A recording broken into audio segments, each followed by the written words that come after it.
नमस्कार दोस्तों, स्वागत है आपका हमारे YouTube चैनल SLG के अब में। दोस्तों, आज के इस वीडियो में हम बात करेंगे ब्लड और हार्मोन से जुड़े हुए कुछ महत्वपूर्ण प्रश्नों के बारे में। तो बात करते हैं आज के महत्वपूर्ण प्रश्नों की सीरीज़ के बारे में। पर उससे पहले अगर आप हमारे चैनल पर नए हैं तो चैनल को सब्सक्राइब कीजिए और बेल आइकन को ज़रूर प्रेस कीजिएगा ताकि हमारे आने वाले वीडियो की नोटिफिकेशन आपको मिलती रहे। चलिए बात करते हैं आज के पहले क्वेश्चन की। आज का हमारा पहला क्वेश्चन है, एक वयस्क मानव में रक्त का निर्माण होता है। ऑप्शन हमारे पास जीव द्रव्य में, लाल अस्थि मज्जा में, फेफड़ों में या इनमें से कोई नहीं। तो अगर बात की जाए मानव के रक्त के निर्माण की, तो मानव का रक्त का निर्माण जो होता है जो जो है लाल अस्थि मज्जा में होता है। और अगर बात की जाए जो है आरबीसी की, तो आरबीसी जो है आरबीसी का निर्माण है जो कि लाल अस्थि मज्जा में होता है। और अगर बात की जाए आरबीसी की जो है कब्र की, तो आरबीसी का कब्र है जो कि स्प्लीन को कहा जाता है। और जो है स्प्लीन के अंदर ही जो हमारी जो वाइट ब्लड सेल है यानी कि डब्ल्यूबीसी है, उनका निर्माण होता है। यानी कि आरबीसी का तो वहाँ पर कब्र है, कब्र कहा जा सकता है, और जो है डब्ल्यूबीसी का वहाँ पर निर्माण होता है। और आरबीसी का जो निर्माण होता है वो लाल अस्थि मज्जा में होता है। चलिए बढ़ते हैं अगले क्वेश्चन की ओर। अगला क्वेश्चन है हमारा अगला क्वेश्चन है, खून में कौन सा अवयव, यहाँ पर अवयव होगा, अवयव नहीं होता है। ऑप्शन है प्लेसेंटा, प्लाज्मा, आरबीसी और डब्ल्यूबीसी। तो अगर बात की जाए प्लेसेंटा की, तो प्लेसेंटा जो है ये खून का अवयव नहीं है, क्योंकि प्लेसेंटा होती है जो कि जब शिशु गर्भवती माँ के पेट में होता है तो वो एक जो है पोषण के लिए एक नाल से जुड़ा हुआ होता है जिसे गर्भनाल कहते हैं। और जो है प्लाज्मा, आरबीसी और डब्ल्यूबीसी ये है जो कि रक्त के हैं पार्ट हैं। ठीक है, तो इसका सही आंसर होगा ऑप्शन ए प्लेसेंटा। चलिए बढ़ते हैं अगले क्वेश्चन की ओर। अगला क्वेश्चन हमारा, नाड़ी स्पंदन मात्रा मापक कौन सा है। ऑप्शन है गति, बल, वेग और स्थानांतरण। तो अगर नाड़ी स्पंदन की बात की जाए यानी कि नर्व इम्पल्स की बात की जाए तो उसका मात्रा का मापक है जो कि गति माप। तो इसका सही आंसर होगा, क्योंकि वहाँ पर हम जो है स्पंदन जो है इम्पल्स को जो है रेट मापते हैं उसके अंदर। तो इसका मात्रक होगा गति। चलिए बढ़ते हैं अगले क्वेश्चन की ओर। अगला क्वेश्चन हमारा, नाड़ी गति द्वारा डॉक्टर ज्ञात करता है। ऑप्शन है रक्तचाप, हृदय की धड़कन, सांस की गति और तापमान। तो अगर बात की जाए नाड़ी गति यानी कि नव पल्स की यानी कि पल्स रेट की, तो पल्स रेट के द्वारा जो है हृदय की धड़कन को ज्ञात किया जाता है। तो इसका सही आंसर होगा ऑप्शन बी, हृदय की धड़कन। चलिए बढ़ते हैं अगले क्वेश्चन की ओर। अगला क्वेश्चन है हमारा, मानव रक्त का पीएच लगभग होता है। ऑप्शन है 3, 7, 7.4 और 8। तो अगर बात की जाए मानव जो रक्त है उसके पीएच की, तो मानव रक्त का पीएच होता है 7.3 से 7.4 के बीच में।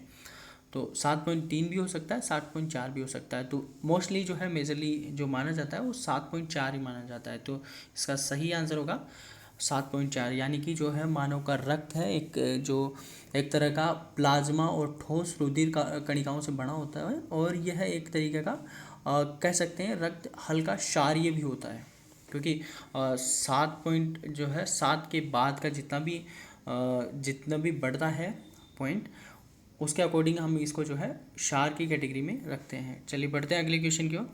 अगला क्वेश्चन है हमारा, मुख्य रूप से कौन सी रक्त वाहिनियाँ हमारे शरीर के विभिन्न भागों से हृदय तक रक्त का वहन करती है। ऑप्शन है धमनियाँ, सिराएं, कोशिकाएं या इनमें से कोई नहीं। तो अगर बात की जाए सिराओं की यानी कि वेन्स की बात की जाए, तो हमारे शरीर के विभिन्न भागों से हृदय तक जो है रक्त का वहन करती है। यानी कि जो है हमारे बॉडी के किसी भी पार्ट से जो है ब्लड को हृदय तक लाने का जो कार्य करती है वो शिराएं करती है। और जो हमारे हृदय से जो है यानी कि हार्ट से जो भी जितने भी अंग है उनके अंदर ब्लड जो पहुंचाने का काम होता है वो होता है धमनी का। तो इसका सही आंसर होगा ऑप्शन बी, शिराएं। बढ़ते हैं अगले क्वेश्चन की ओर। अगला क्वेश्चन हमारा, वयस्क मनुष्य के प्रति मिनट हृदय की धड़कन की दर का सामान्य परास क्या है। ऑप्शन है 50 से 60, 60 से 70, 60 से 80 और 80 से 90। तो अगर बात की जाए वयस्क मनुष्य के प्रति मिनट हृदय की धड़कन की सामान्य परास की, तो वो होती है 60 से 80। तो जो है मानव का हृदय है जो कि एवरेज तो 72 टाइम्स से जो है कि धड़कता है, और अगर बात की जाए परास की तो 60 से 80 के बीच में जो है यह धड़कता है। चलिए बढ़ते हैं अगले क्वेश्चन की ओर। हमारा अगला क्वेश्चन है, मानव शरीर किस घटक के संदर्भ में ए, बी, ए बी तथा ओ पद प्रयुक्त करते हैं? ऑप्शन है किडनी, यकृत, नेत्र और रक्त। तो अगर ब्लड की बात की जाए तो यह जो है ए, बी, ए बी और ओ, ये चारों के चारों जो है मानव के ब्लड ग्रुप हैं।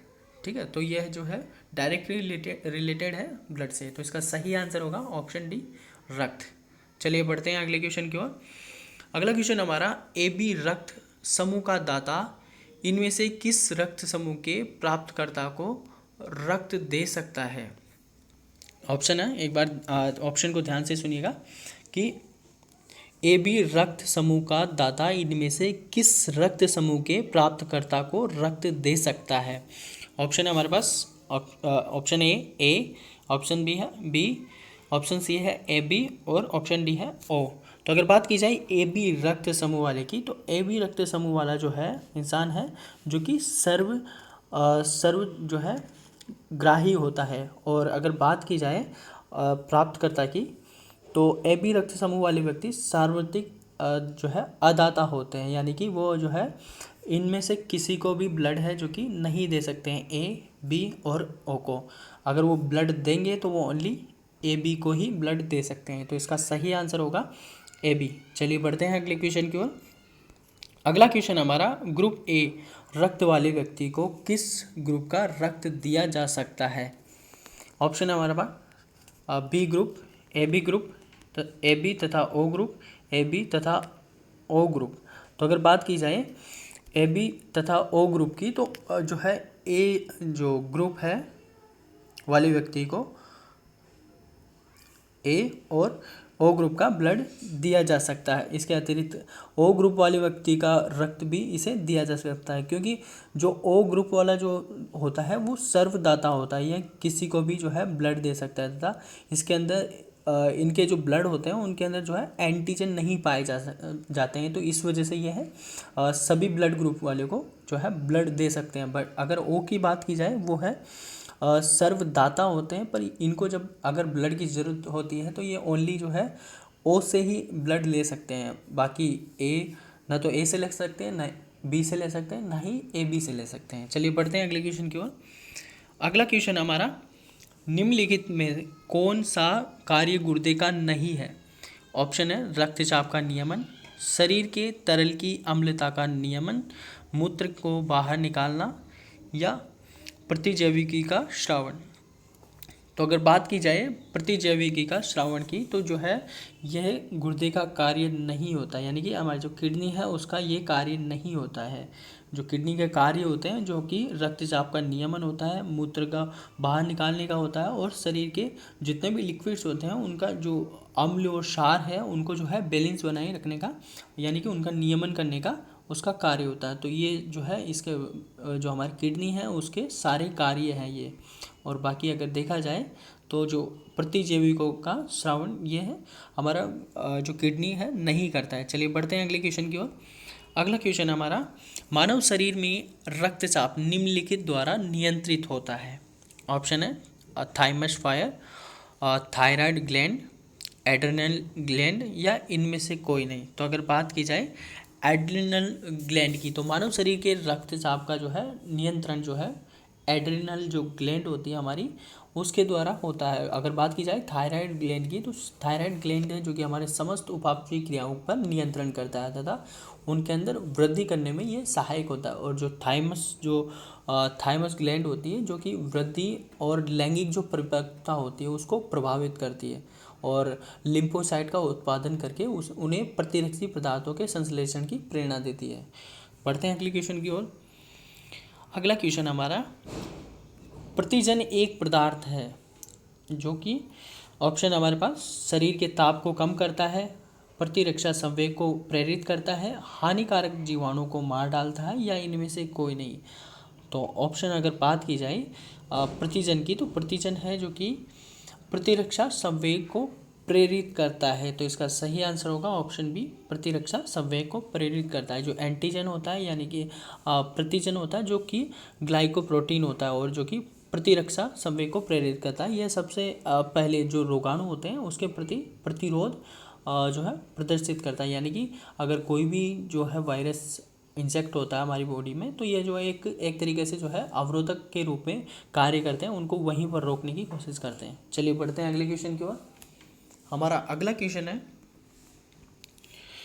निम्नलिखित में से कौन सी स्थिति विलंबन रक्त स्तंभन की एक शर्त है? ऑप्शन है हीमोफीलिया, अरक्तता, रक्तस्राव या इनमें से कोई नहीं। तो अगर बात की जाए हीमोफीलिया की, तो सामान्यतः एक व्यक्ति को चोट लगने पर औसतन 2 से 5 मिनट में जो है रक्त का जो है थक्का जम जाता है, ठीक है। पर अगर जो है और रक्त का थक्का जमने के बाद में रक्त है जो कि बंद हो जाता है, इसके बाद में ब्लड नहीं बहता। किंतु अगर जो है हीमोफीलिया की बात की जाए, तो हीमोफीलिया रोग से ग्रसित व्यक्ति जो होते हैं उनके अंदर रक्त का जो है थक्का नहीं जम पाता है और जो है ब्लड जो है काफ़ी टाइम तक बहता रहता है। तो इसका सही आंसर होगा हीमोफीलिया। बढ़ते हैं अगले क्वेश्चन की ओर। हमारा अगला क्वेश्चन है, खाद्य पदार्थों को खराब होने से बचाने के लिए प्रयोग किया जाता है। ऑप्शन है citric acid, acetic acid, oxalic acid या बोरिक एसिड। तो अगर बात की जाए साइट्रिक एसिड की, तो हमारे जो खाद्य पदार्थ होते हैं उनको जो है सेव करने के लिए यानी कि उनका संरक्षण करने के लिए जो है साइट्रिक एसिड जो है उनको प्रयोग किया जाता है खाद्य पदार्थों के संरक्षण के लिए। और जो बेंजोइक एसिड होता है उसका भी यूज है किया जाता है। बढ़ते हैं अगले क्वेश्चन की ओर। हमारा अगला क्वेश्चन है, खून की कमी क्या दर्शाता है? ऑप्शन है निम्न हीमोग्लोबिन को, हार्मोन की अनियमितता को, जोड़ों में दर्द को या इनमें से कोई नहीं। तो अगर बात की जाए और रक्त अल्पता यानी कि खून की कमी को रक्त अल्पता यानी कि एनीमिया के नाम से भी जाना जाता है, जो कि शो करता है निम्न हीमोग्लोबिन यानी कि जो है ब्लड के अंदर हीमोग्लोबिन की कमी हो चुकी है। चलिए बढ़ते हैं अगले क्वेश्चन की ओर। अगला क्वेश्चन हमारा, इनुलिन पाई जाती है। ऑप्शन है डहेलिया के गांठदार मूलों में, अदरक के प्रकंदों में, आलू के ट्यूबर में या इनमें से कोई नहीं। तो अगर बात की जाए इनुलिन की, तो जो है डहेलियों के गांठदार मूलों में यह पाई जाती है। तो इसका सही आंसर होगा ऑप्शन ए। इसका जो है प्रयोग है कार्बोहाइड्रेट के जो एक महत्वपूर्ण स्रोत के रूप में इसका यूज किया जाता है। चलिए बढ़ते हैं अगले क्वेश्चन की ओर। अगला क्वेश्चन है हमारा, स्फैग्नोमेनोमीटर चिकित्सकीय उपकरण का उपयोग किसके परीक्षण के लिए किया जाता है? ऑप्शन है आंत का कार्य, रक्तचाप, हार्मोन क्रियाएं या ब्रेन ट्यूमर। तो अगर बात की जाए स्फैग्नोमेनोमीटर की, तो स्फैग्नोमेनोमीटर का जो है यूज है जो कि रक्तचाप की जांच करने के लिए किया जाता है। यानी कि इसे नाड़ी दाबांतर मापी यंत्र भी कहते हैं और यह जो ब्लड प्रेशर है उसको मापने के लिए काम आता है। अगर बात की जाए मानव के जो है एक स्वस्थ मानव के ब्लड जो प्रेशर की, तो वो होता है 120/80। चलिए बढ़ते हैं अगले क्वेश्चन की ओर। हमारा अगला क्वेश्चन है, निम्नलिखित में से कौन शीत रक्त जानवर है? ऑप्शन है मछली, मेंढक, छिपकली या उपरोक्त सभी। तो अगर बात की जाए छिपकली, मेंढक, मछली, तीनों ही जो है इन तीनों में ही शीत रक्त जो है पाया जाता है। और शीत रक्त वह रक्त होता है जिनका तापमान परिस्थितियों के अनुसार बदला जा सकता है। यानी कि ये जो है तीनों ही टेम्परेचर के अकॉर्डिंग जो है हर परिस्थिति में ये है बदल सकते हैं। चलिए बढ़ते हैं अगले क्वेश्चन की ओर। तो इसका सही आंसर हो जाएगा उपरोक्त सभी। चलिए बढ़ते हैं अगले क्वेश्चन की ओर। हमारा अगला क्वेश्चन है, अवशोषित भोज्य पदार्थ के प्रोटोप्लाज्मा में बदलने की प्रक्रिया कहलाती है। ऑप्शन है एमिलेशन, इजेशन, इंजेक्शन या इनमें से कोई नहीं। तो अगर बात की जाए जो अवशोषित भोज्य पदार्थ होते हैं उनको प्रोटोप्लाज्म में बदलने की जो प्रक्रिया होती है जिसे एसिमिलेशन कहते हैं यानी कि स्वांगीकरण कहा जाता है। तो इसका सही आंसर होगा एसिमिलेशन। बढ़ते हैं अगले क्वेश्चन की ओर। हमारा अगला क्वेश्चन है, खून का महत्वपूर्ण घटक जो स्पंदन में सहायता करता है। ऑप्शन है हमारे पास प्लेटलेट्स, प्लाज्मा, हीमोग्लोबिन या सीरम। तो अगर बात की जाए प्लेटलेट्स की, जो है प्लेटलेट्स है जो कि जो स्पंदन में हमें सहायता करती है। तो इसका सही आंसर होगा ऑप्शन ए। अगर रक्त में पाई जाने वाली जो है रुधिर प्लेटलेट्स जो है स्वयं टूटकर रक्त का थक्का जमने में मदद करती है, और रक्त में इसकी मात्रा 2 से जो है 5 लाख प्रति घन mm होती है, और इसे थ्रोम्बोसाइट्स भी कहते हैं। चलिए बढ़ते हैं अगले क्वेश्चन की ओर। सॉरी, ये थे आज के हमारे जो है कुछ महत्वपूर्ण क्वेश्चन, जो कि मोस्टली जो है हमारे वनडे एग्जाम्स के अंदर रिपीट होते रहते हैं। उम्मीद करता हूँ आपको जो है वीडियो पसंद आया होगा। आपके साथ में मिलते रहेंगे नेक्स्ट वीडियो के अंदर कुछ और महत्वपूर्ण प्रश्नों के साथ में। तब तक के लिए दीजिए अलविदा। अगर आप हमारे चैनल पे नए हैं तो चैनल को सब्सक्राइब ज़रूर कीजिएगा, ताकि हमारे आने वाले वीडियो की नोटिफिकेशन मिलती रहे।